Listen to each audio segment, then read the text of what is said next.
Jim Rogers, a legendary man in a world of investment and trading, co-founder of the Quantum Fund. Welcome to the show. It's really great to have you with us. I am delighted to be here, Sophie. Welcome to Moscow.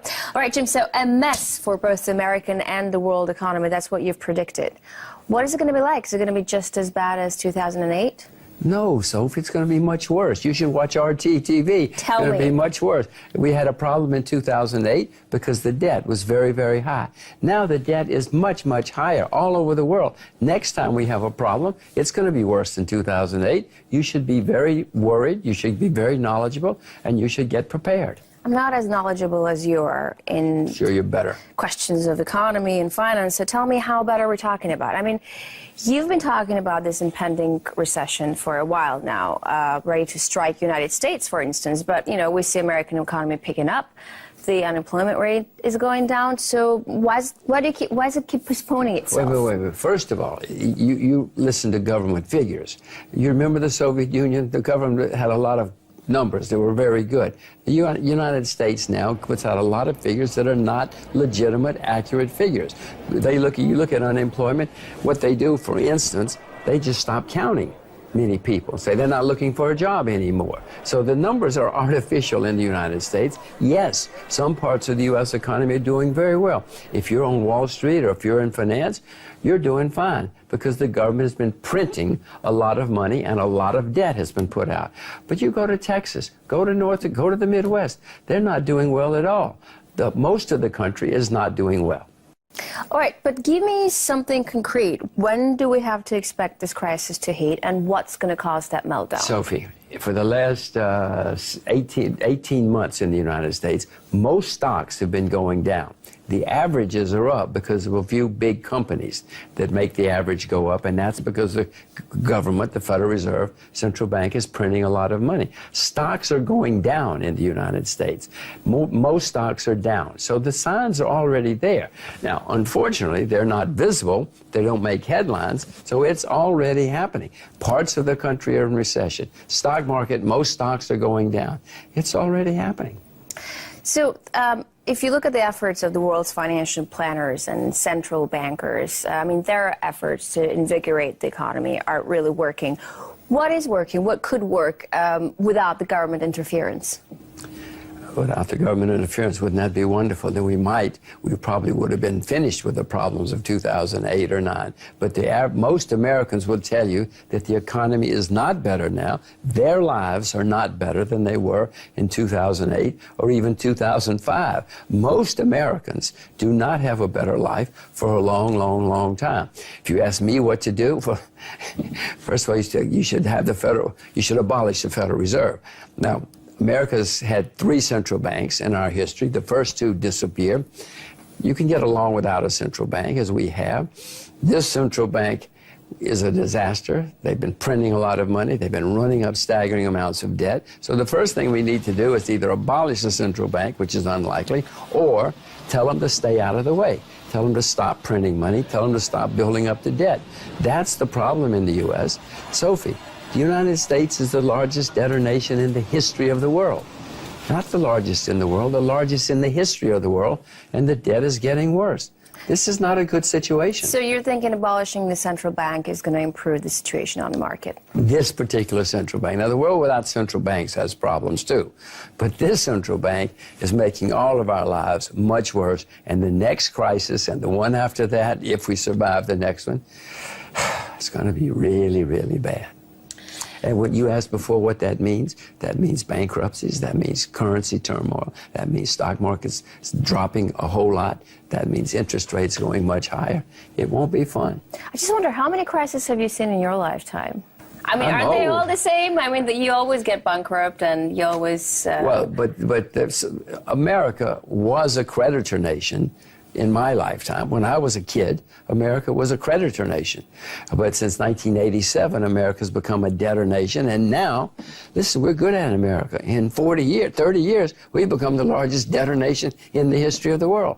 We went so are the crises getting worse and worse? Yes. As your life progresses? Yes. That's because of me. I guess because I'm getting older. I'm causing the problems. So you also said that when economic troubles arise, it inevitably leads to a war. Now, we see some major world powers, and they're all in economic crisis. Are we doomed to watch see war RT. happen? Yeah, don't you see war happening? What kind of war do you see?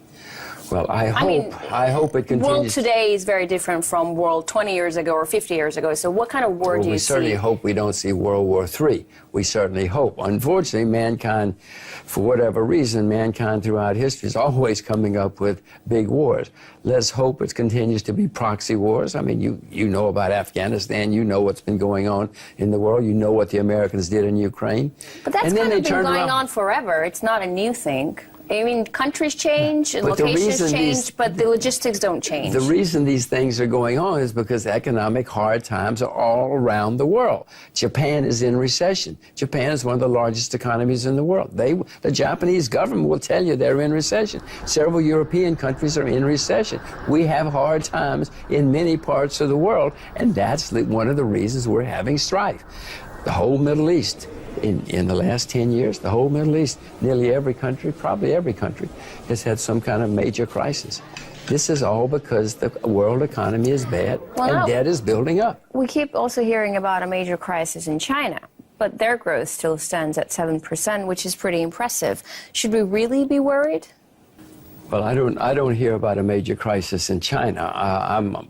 China's in better shape than most countries these days. It does not mean China's not going to have problems.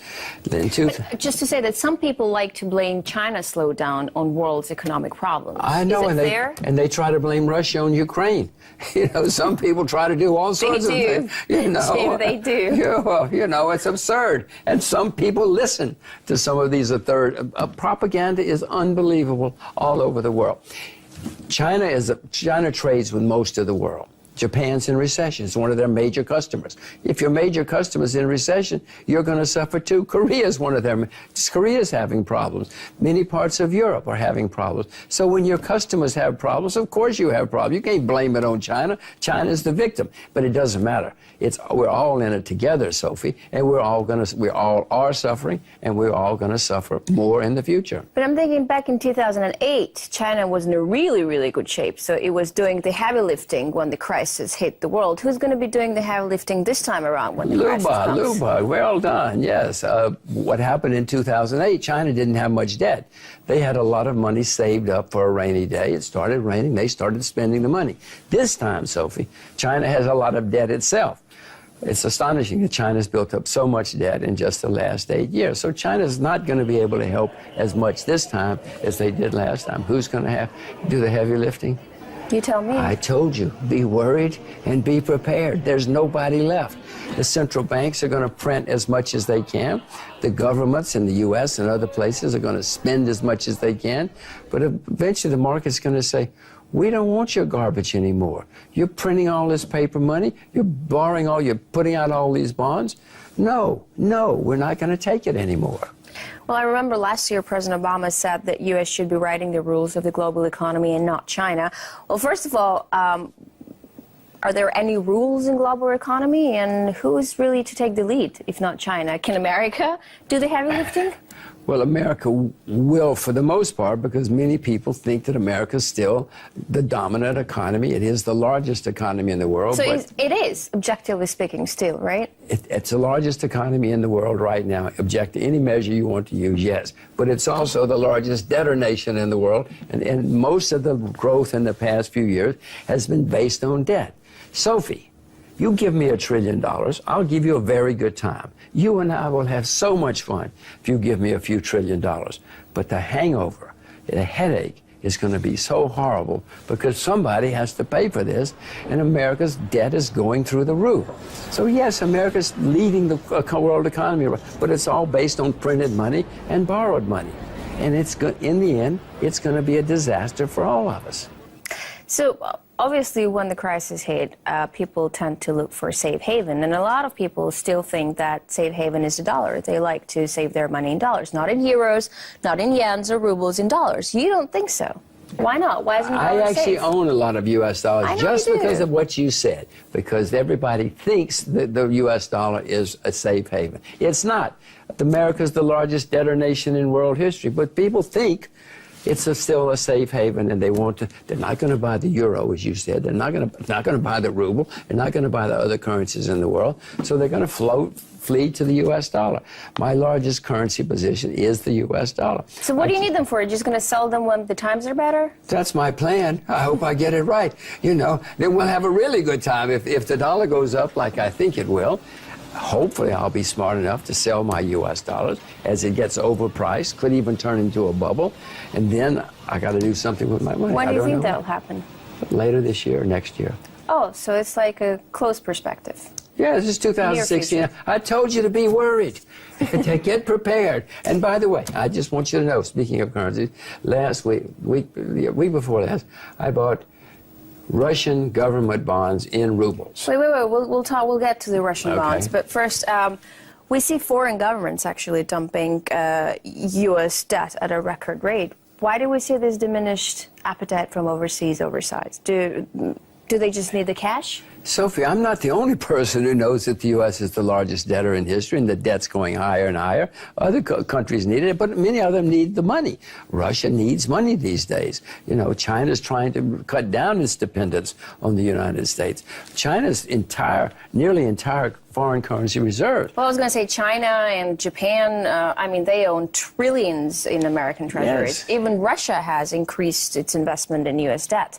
Do they not sense the trouble? Do they not see that it's the biggest debtor nation in the history of the world? Yeah. Well, the Japanese need money. They're in recession. Many countries need money. But the holdings of U.S. government debt is declining. You're right. More and more people, for whatever reason, are reducing their governments are reducing their holdings of U.S. government debt. And they're wise. All right, Jim, we're going to take a short break right now. Hold your thought there. When we come back, we'll continue discussing the world's economic outlook with Jim Rogers, businessman, author, investor. Stay with us.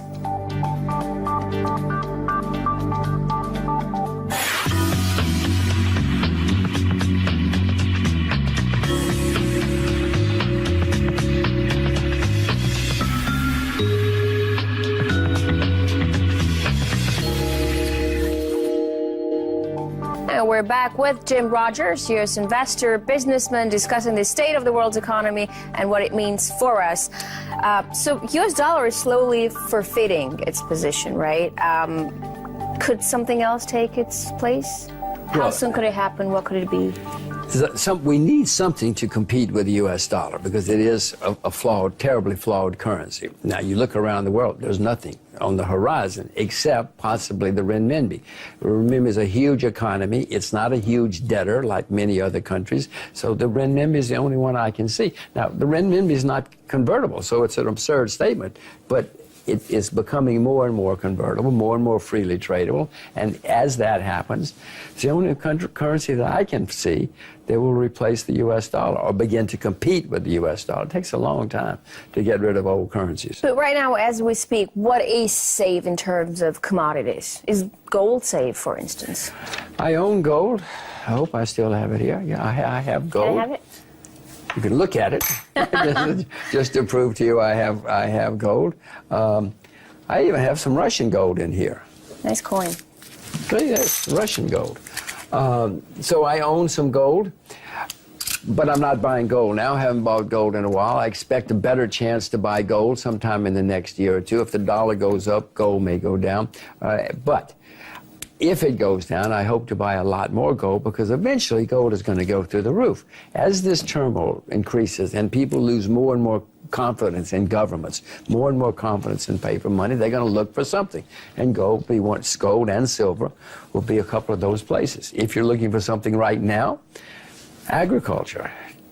Wait, Sophie, do you... Well, yeah, you believe that the future is in agriculture, that farmers are the billionaires of the future. But why farming? I mean, it does seem like it's a step back in history, no, rather than the other way around. Sophie, just like going back to gold or going back to typewriters because everything's wired and the only safe way is to typewrite things. Do you know how to drive a tractor? No, I don't. No, you don't. I don't even have a driving license, Jim. Really? Yeah. Not even for a car? No. Motorcycle? No. Oh my gosh. I don't know if I've ever met I'm anybody. your kind of girl. I'm the old-fashioned type. You are the old-fashioned type. So tell me, Wow. why farmers? Why are they Fantastic. the future billionaires? Sophie, for many periods in history, we've had when the farmers, when the agriculture people were on top, followed by people when the financial types and others were on top, going back to the farmers and people who produce real goods. This has been going on for thousands of years. All these cycles come and go. Now, agriculture has been a horrible business for 30 years. The average age of farmers in America is 58. In Japan, it's 66. In Canada, it's the oldest in recorded history. The highest rate of suicide in the UK is in agriculture. Millions of Indian farmers come. This is a terrible business, horrible business, and it has been for over 30 years. More people in America study public relations than study agriculture. So where is the future in agriculture? Well, you're supposed to buy low. Didn't your parents teach you to buy low and sell high? Agriculture is the disaster. Now, either it's going to get better, or we're not going to have any clothes or any food at any price. And the turn is coming. Agriculture in Russia, for instance, right now is becoming very, very exciting, very, very profitable. You should go out and learn to drive a tractor. I'm telling you. I might. I'm telling you after this interview. Okay. I don't want to be left without clothes. Oh, God. Me neither. Or food. I want you. And where are we going to get our vodka? I know. I mean, for goodness sake. I'm going to learn how to drive a tractor after this. It will be a crisis if you. All right. So tell me, in broader terms, where should be people looking to invest geographically?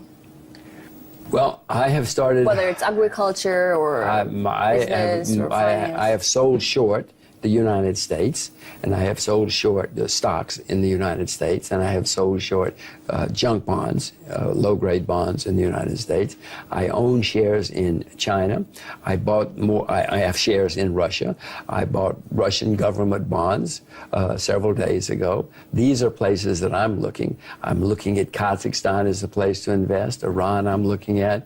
Nigeria, I'm looking at. Tell me about Iran. Tell me about Iran, because it's out of the international isolation. I mean, it's a huge untapped market. Yes. Very young, something like 2/3 of the people are under 35 years old. It's a very young country with lots of people, over 70 million people. Where exactly should they be investing in Iran? In what fields?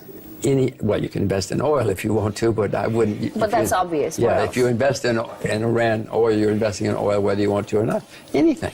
They've been under sanctions for a long time. They want everything. Tablecloths, soap, you figure whatever you know about, you go to Iran and invest in those things or buy shares on the Iranian stock market. It's still difficult for me as an American, so you should go there before the Americans get there. It's wonderful for you. You're a Russian. Yeah, I couldn't beat them in Cuba, right? Well, you don't have to compete with the Americans in Iran. When they get there, then you're going to compete with the Americans. But talk to me about Russia. I mean, you keep saying that you like to invest here, but the ruble is losing its value, and the general opinion is that it's not a good place to invest. Why is it good to invest in Russia right now? Sophie, the Russian stock market is the most hated stock market in the world. Not only the stock market, Jim. What else? The country? The women? What are you talking about? Anyway, I like to invest in unpopular places, unpopular stock markets. I have learned in my career that if you invest in things which everybody dislike and hate, you're probably going to be very well off 2, 3, 5 years later. That these things, I mean, I can remember just about every country which has been very depressed at times. If you buy it, it turns around. So you expect the ruble to rebound? It already has started rebounding. It's rebounded.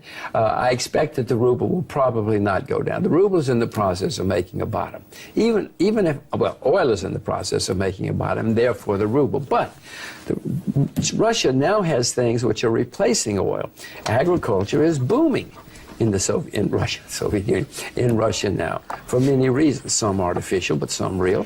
So there are other things that are going to replace oil in the future in Russia. Yeah, well, oil. You said in January that oil prices haven't hit the rock bottom yet, but now they're rising. And should we expect them to fall again? Well, the prices did go down dramatically after I said that, and they did hit a bottom. What normally happens, Sophie, is things go down. We have a big drop. It hits a bottom, and then what we call in America a dead cat bounce. It bounces like that. So what's going to happen now? I mean, it's the first. Let me finish it. You have the dead cat bounce, and then it goes back. It tests the lows, and then it's the end. It's usually the end of the big collapse, and then it goes like that, and then it starts going up again. So that's what's going to happen. So with where oil. are we at right now? We're at the first hike? We had the big dead cat bounce. Okay. We're probably going to now have some correction to go back. We may go higher, but we'll probably go back for a while, lower, feel around, test the bottom. That'll be the bottom, and then 2 or 3 years from that, be higher again. So the rebound is 2 and 3 years. It's sooner, probably later this year or next. But I'm thinking cheap Listen, oil. first of all, I want to tell you one thing, Sophie. I'm the world's worst market timer. I'm the world's worst short-term trader. So I don't know. You watch RT, and you can find out the exact timing of these things. I am terrible at it. Okay. You're just like a good clairvoyant, because when they predict the future, they say right away, we're good, but we can't see the time. You know? I didn't know that's what they said. I'll use it too. That's what they say. That's what they say. Well, okay. So, but back to the oil.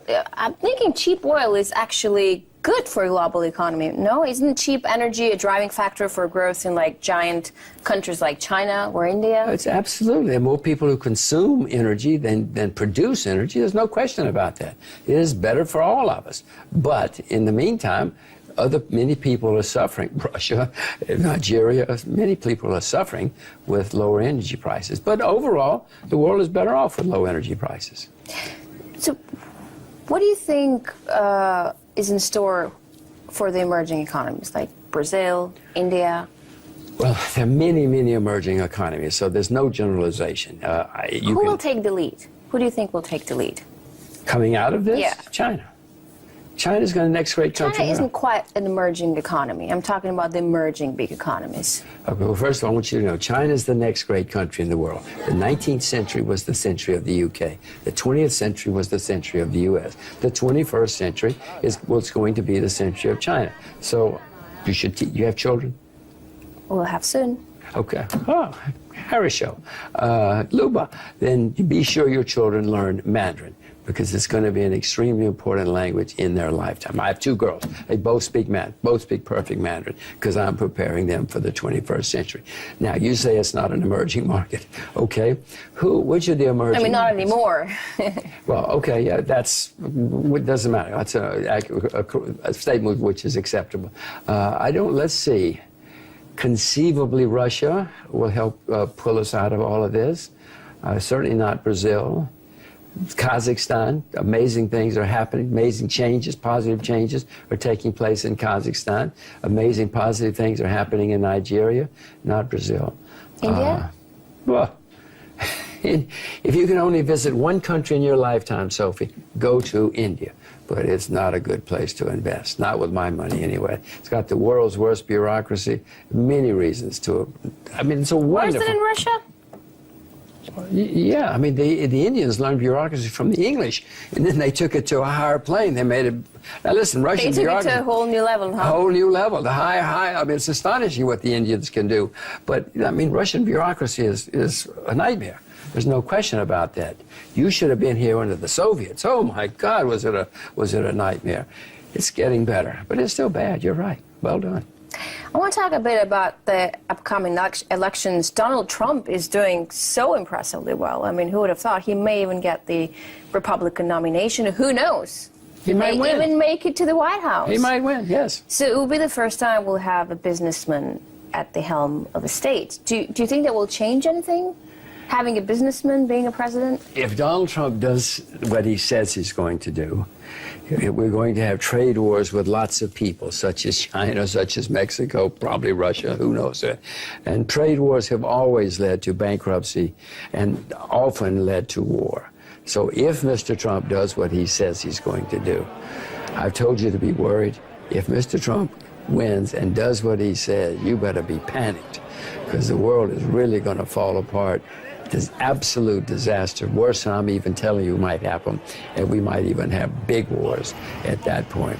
So now, one thing about it, Sophie, you have job security, because journalists have to report it. Somebody has to report to us what's going on, and if this is all very bad, which will happen if he does what he says, it's going to be really, it's going to be a terrible world. I worry about my little girls in that world.